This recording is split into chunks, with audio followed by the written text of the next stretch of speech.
Olá, alunos, sejam muito bem-vindos a mais uma aula de ciências. Eu sou a professora Andressa Primavera e nesse momento vamos ver o objeto de conhecimento da nossa aula de número 18. Na aula de número 18, objeto de conhecimento: classificação dos seres vivos, reino vegetal, reprodução das plantas. E no detalhamento, polinização, fecundação, formação e dispersão do fruto e da semente. Então vamos à nossa aula.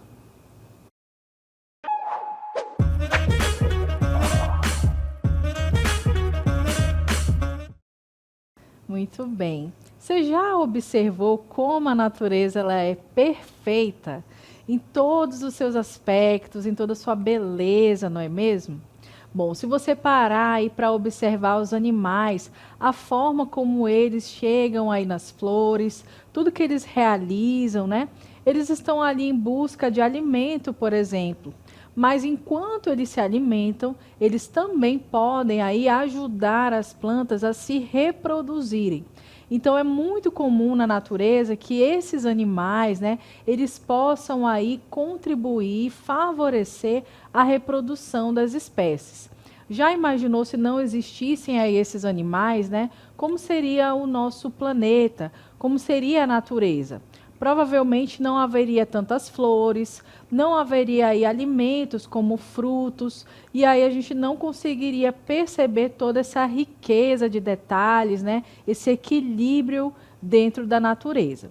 Então, na nossa aula, a gente vai entender um pouco mais sobre o papel dos animais, dos insetos e de outros organismos que podem favorecer a reprodução das plantas, porque nós estamos falando sobre polinização.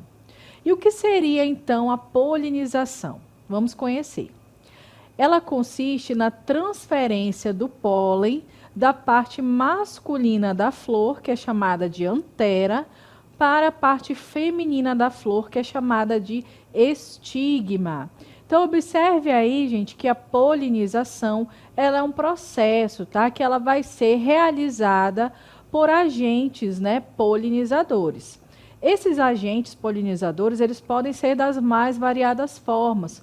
Podem ser elementos naturais, né, como seres vivos, animais, insetos, mas também pode ser realizada aí através do vento, da água, por elementos aí que não são vivos, certo?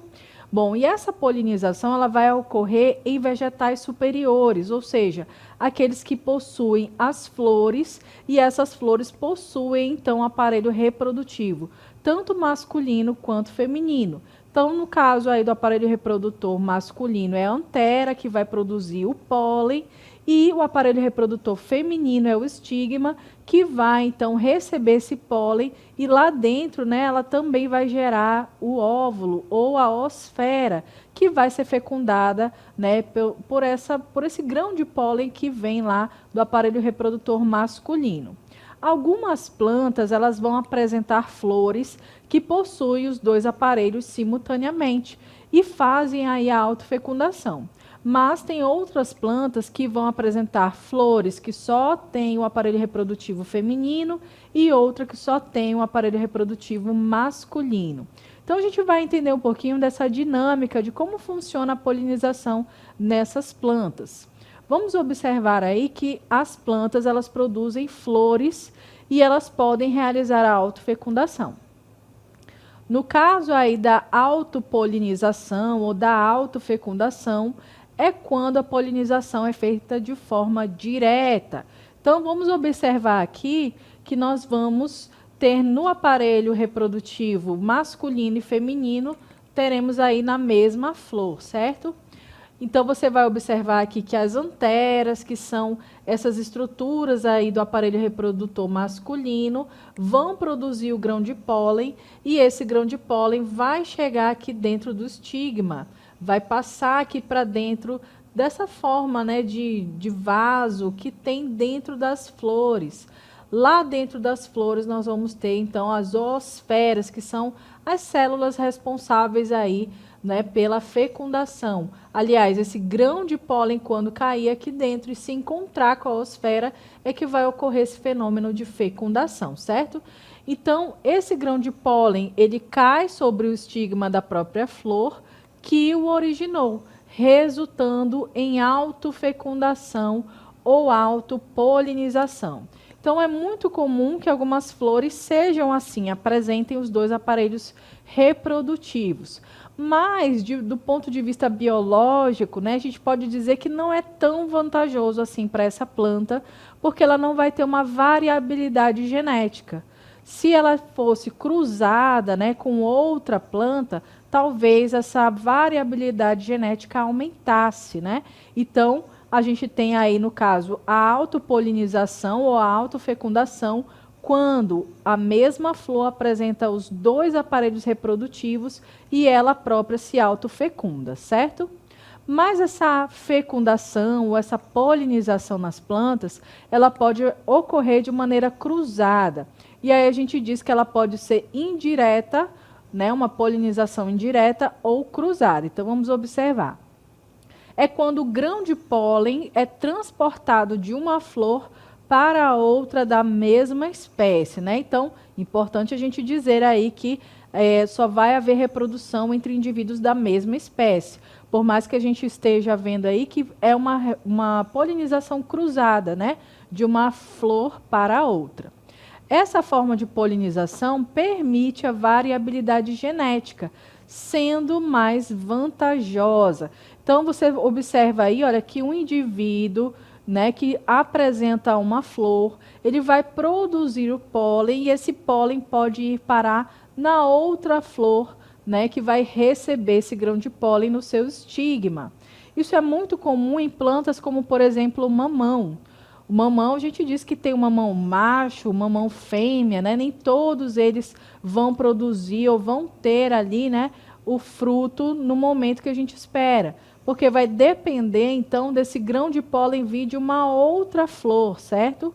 Então, vai ocorrer aí a fecundação quando esse grão de pólen chegar nessa flor que vem de outro indivíduo.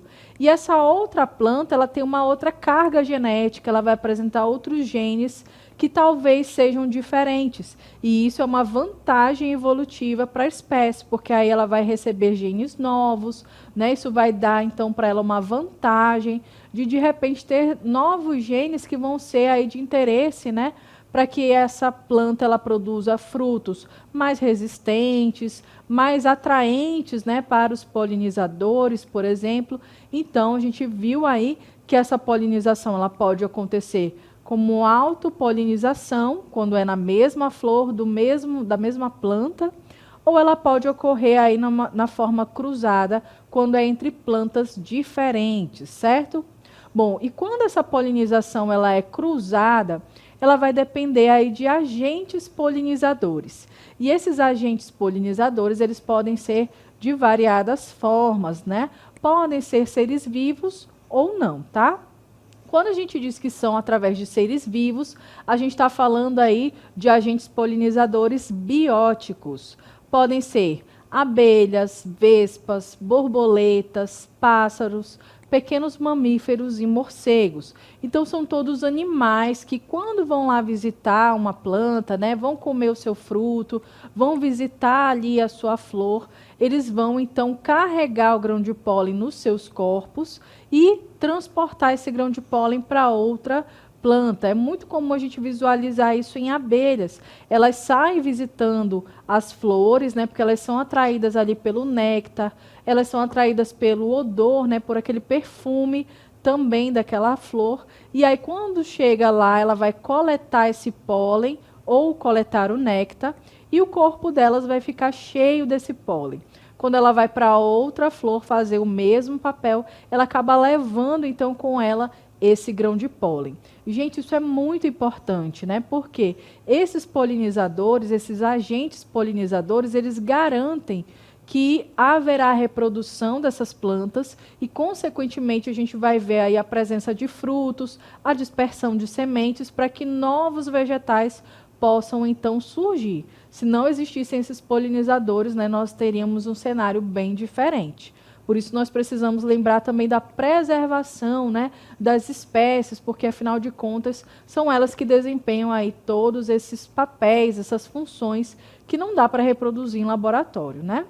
Bom, a gente tem também agentes polinizadores que podem ser aí abióticos, quando não são realizados por seres vivos. E aí a gente vê o vento, a chuva e a gravidade. Então, existem vegetais que se adaptaram ao longo do tempo para serem polinizados, né, para realizarem a sua fecundação, a sua reprodução, através do vento, da água ou até mesmo da gravidade. Então, cada vegetal vai ter a sua forma ali de se reproduzir e vai contar com a ajuda desses agentes polinizadores que a gente está vendo aí que podem ser bióticos, quando são realizados por seres vivos, ou abióticos, quando não são realizados por seres vivos. A gente vai ver também os tipos de polinização. Então, observe aí que pode ser através da anemofilia, quando a polinização ocorre através do vento. Então, quando é especificamente pelo vento, nós vamos dizer que é a anemofilia, certo? Bom, pode ser também por hidrofilia, quando a polinização ocorre através da água. Geralmente está associada com plantas aquáticas. Então, algumas plantas vão realizar sua reprodução, né, através da água.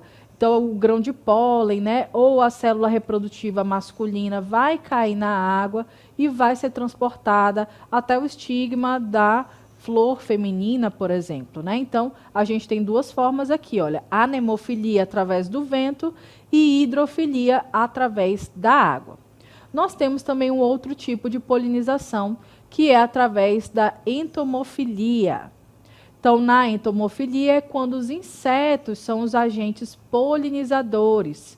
Pode ser realizado aí por abelhas, por moscas, por besouros, borboletas e vespas. E é bem interessante a gente saber, gente, que esses animais, esses insetos, né, muitos deles também, eles evoluem juntamente com esses vegetais, porque eles vão ter ali a forma, né, do seu aparelho bucal muito semelhante ali à forma como é a flor. Então, o aparelho bucal mais alongado vai conseguir alcançar uma flor que tenha também um estigma mais alongado.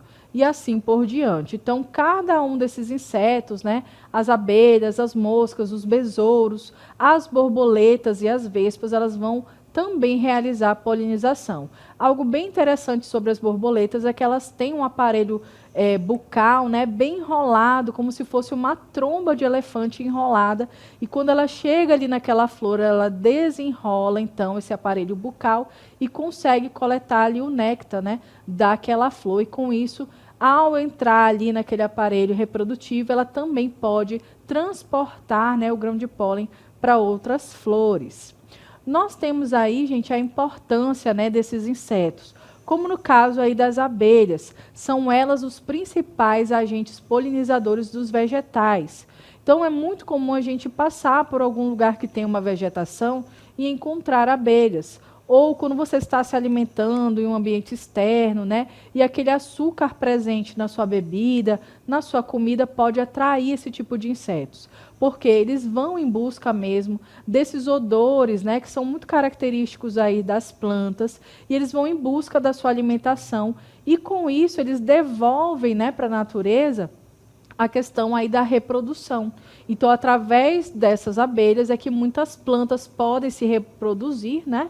E em troca, olha, elas recebem substâncias que garantem o desenvolvimento de suas colmeias. Então, lá dentro das suas colmeias, elas vão precisar desse néctar, desse grão de pólen para a sua alimentação, para a reprodução ali, né, dessa colmeia, tá? Então, é bem interessante aí o papel dessas abelhas. Por isso que nós precisamos preservar o ambiente para que elas não venham sumir, porque se elas vierem, né, a entrar em extinção, como muitas espécies já entraram, a gente vai deixar aí de ter alguns frutos, como por exemplo o maracujá amarelo, que é um fruto, né, bastante apreciado por todo mundo, que deixaria de existir se as abelhas passassem aí a não mais polinizarem essas plantas.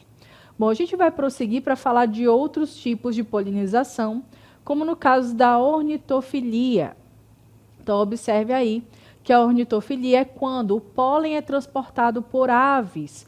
Nesse tipo de polinização, destaca-se o beija-flor, aquele beija-flor que nós vimos ali no início da aula, né? Então, quando uma polinização ela é realizada por aves, por pássaros, a gente está falando de ornitofilia. E eles também, gente, os pássaros, eles também vão ter os seus bicos associados à forma como eles se alimentam. E o bico de um beija-flor, por ser muito alongado e fino, ele consegue alcançar determinadas flores, né? Quando ele vai ali coletar o néctar dessa flor. Com isso, ele faz a polinização daquele tipo de planta. Então, mais um exemplo aí de como os vegetais eles evoluíram ao longo do tempo, juntamente com seus polinizadores, né? Então, esses beija-flores são um exemplo clássico de como esses animais são importantes aí para a natureza. Também temos aí a quiropterofilia, quando os morcegos são agentes polinizadores.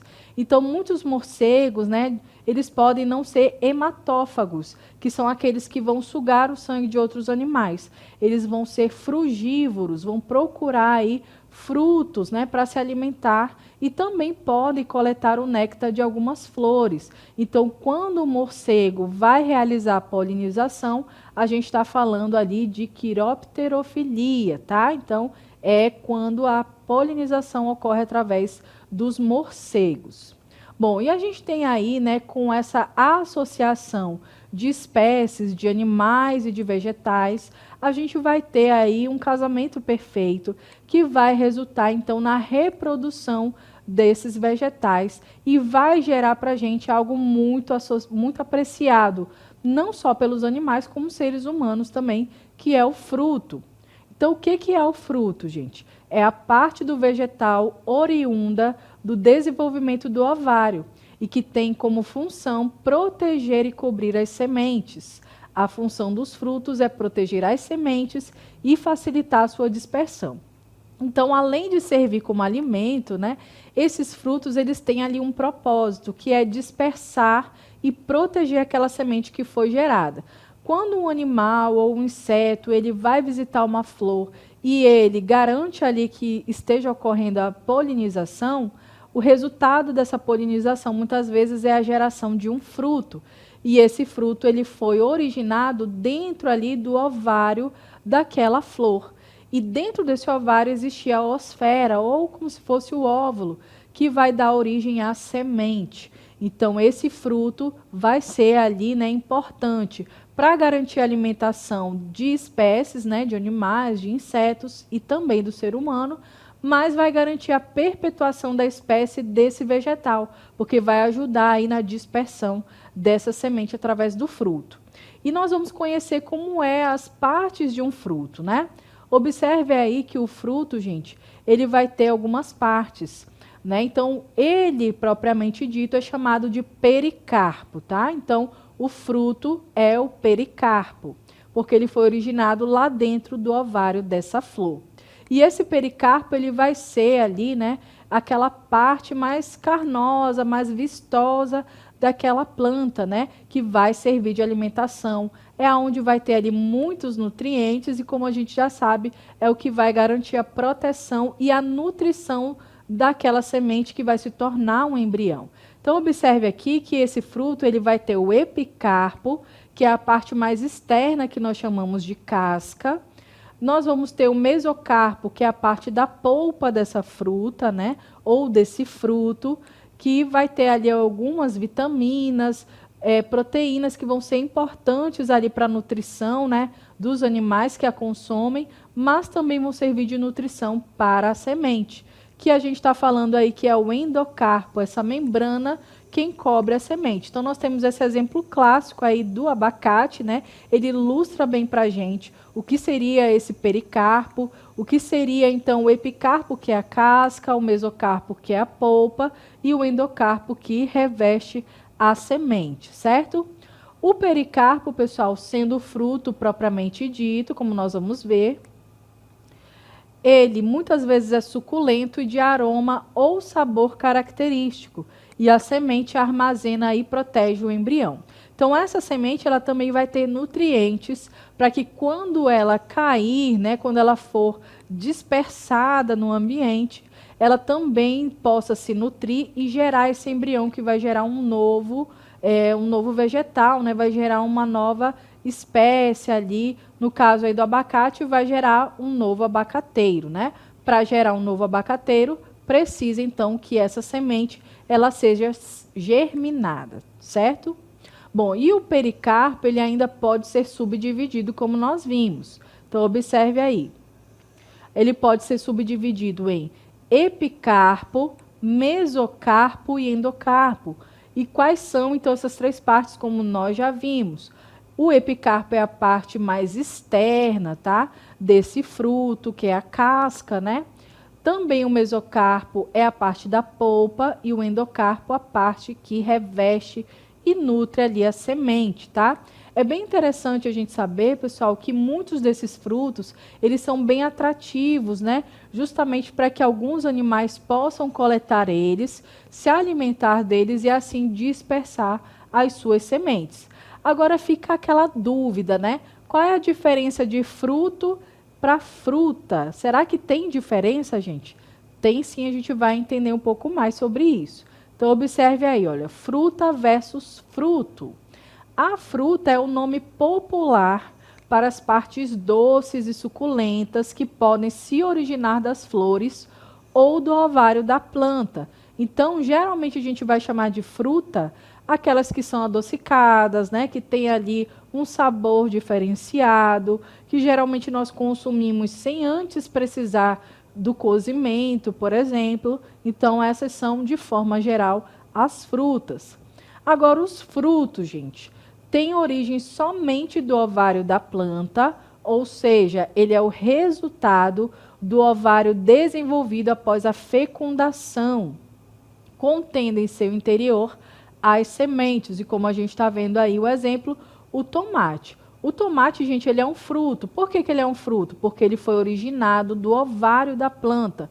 Ou seja, ele é um fruto verdadeiro. E existe fruto falso, professora? Sim, existe. E a gente está falando da maçã e do caju. Como assim, professora? Maçã, caju, para mim, são frutas. São mesmo, né? A gente pode continuar chamando de frutas. Mas por que elas não são consideradas frutos? Porque elas não foram originados lá do ovário daquela flor, né? E por isso, ali do ponto de vista biológico, científico, elas são catalogadas, então, como pseudofrutos. Tanto é que, no caso do caju, a gente chama de pseudofruto, porque o fruto mesmo está ali na castanha. É ele que vai ser dispersado, né, posteriormente. E aquela parte que nós temos ali a polpa, né, que nós chamamos mais carnosa, ela é bem atrativa, bem cheirosa, né, para atrair então os polinizadores e ter esse propósito mesmo, tá? Então, agora você já entendeu aí a diferença do fruto e da fruta, né? E esses frutos, gente, eles são bem vistosos, né, bem atrativos, porque eles vão chamar a atenção ali de animais, olha só, que vão então se alimentar deles. Então, observe aí que nós temos vários animais, mamíferos, aves, né, que vão então se alimentar desses frutos e posteriormente eles podem dispersar ou dispersar essas sementes no ambiente. Alguns deles vão realizar essa dispersão jogando mesmo, né, eles se alimentam ali do fruto e dispersam depois a semente ali no ambiente. Outros vão coletar essa semente, né, e armazenar ela até um período específico. Outros ainda podem se alimentar delas e dentro do trato intestinal desses animais, essa semente então vai ser ali digerida e depois dispersada, né, desprezada junto com as fezes desses animais. Ainda assim, é um recurso que a natureza utiliza para que algumas espécies de vegetais possam se reproduzir, né, se propagar ali no ambiente mesmo. Então, a gente vai entender um pouquinho sobre essa forma de dispersão. A dispersão de frutos e sementes é um mecanismo importante para as plantas, uma vez que permite a colonização de novas áreas. Então, quando uma planta ela é coletada por um animal, ele vai se alimentar dela ou ele vai simplesmente armazenar a sua semente, ele está contribuindo para que aquele vegetal ele possa colonizar novas áreas e assim aumentar a sua população. A dispersão ela pode ocorrer de duas formas. Ela pode ser artificial, quando é realizada, né, de maneira artificial por seres humanos, por exemplo, através da agricultura, ou ela pode ser de maneira natural, quando é realizada por algum animal, quando é realizada pelo vento, quando é realizada por agentes polinizadores que estão ali na natureza. E quando essa dispersão é natural, como que vai ocorrer? Pode ocorrer com ou sem a ajuda de agentes externos. Quando a planta espalha sua semente sem a ajuda de nenhum elemento, dizemos que ela realiza a autocoria, certo? Então, ela mesma realiza a sua dispersão, né? Pode ser aí com a ajuda ou não de agentes polinizadores, tá? Então, quando a própria planta realiza isso, a gente diz que é a autocoria. E como a gente aprende, né, existe também a dispersão através do vento, que pode ser aí chamada de anemocoria. Então, a anemocoria é quando as plantas que possuem frutos e sementes leves dispersam essas estruturas através do vento. A gente está vendo aí o exemplo de um ipê amarelo. As suas sementes, né, ou a forma como elas vão dispersar, então, no ambiente as suas sementes, tem muito aí a contribuir através do vento, tá, gente? Então, essas sementes, elas são ali desenvolvidas com partes que são muito leves, como se fossem plumas, e aí quando o vento bate nelas, ele consegue levar e assim dispersar essas sementes, né? Existe também uma plantinha chamada de dente de leão, que quando você sopra nela dispersa aí pelo ar as suas sementes. Então, é também uma forma de dispersão natural. Outra forma de dispersão natural das sementes é através da hidrocoria, que é quando os frutos e sementes são dispersados pela água. Também essas sementes, pessoal, elas são adaptadas para flutuarem na água. O exemplo clássico que a gente vê aí é do coco. Então, o coco, quando ele foi dispersado ali na natureza, ele pode aí cair na água e flutuar até outras áreas, e depois ele vai germinar e gerar um novo coqueiro. Então, é uma forma de dispersão através da água, a hidrocoria. E essa dispersão, ela também pode ser realizada através dos animais, e aí a gente diz que é a zoocoria. Quando é a zoocoria? É a dispersão de frutos e sementes feitas por animais. Pode ocorrer de 3 formas principais: através da ingestão do fruto e liberação da semente, a endozoocoria; no transporte do fruto e semente de forma consciente, sinzoocoria; e transporte de fruto e semente acidentalmente, epizoocoria. Então, a gente vê aí que os animais, eles podem se alimentar desses frutos, podem carregar eles, né, pela natureza, podem ainda ingeri-los e depois dispersar através das fezes, e ainda podem carregar acidentalmente nos seus corpos. Bom, a zoocoria, ela também pode receber diversas denominações de acordo com o animal dispersor. Então, a gente vai conhecer aí alguns animais que realizam essa dispersão. A gente vai dizer que é mirmecocoria, dispersão por formigas. Então, as formigas também podem ser aí agentes de dispersão das sementes. Ictiocoria, dispersão por peixes. Os peixes também podem se alimentar, né, de frutos, de sementes, e eles também podem dispersá-los. A saurocoria, quando essa dispersão é realizada por répteis, como serpentes, jacarés, entre outros, que vão realizar essa dispersão.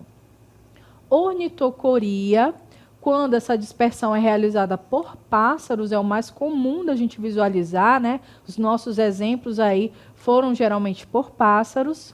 Mamaliocoria, dispersão por mamíferos. Então, na natureza, a gente observa animais como pacas, que vão realizar ali a sua alimentação através de frutos, né? Cutias, que vão ser animais que também se interessam por frutos, vão armazenar eles ou vão transportar eles consigo, né? E ainda podem dispersar através das suas fezes também. Quiropterocoria, que é quando a dispersão é por morcegos. Antropocoria, que é a dispersão pelo homem, tá? Na verdade, antropocoria, ou seja, uma dispersão realizada pelos seres humanos, né? Nós também ajudamos nessa dispersão das sementes. Bom, nós falamos bastante aí sobre os animais e agentes polinizadores, a forma como as plantas se reproduzem, também a forma como elas podem dispersar as suas sementes. Eu espero que não tenha restado aí nenhuma dúvida e até a próxima.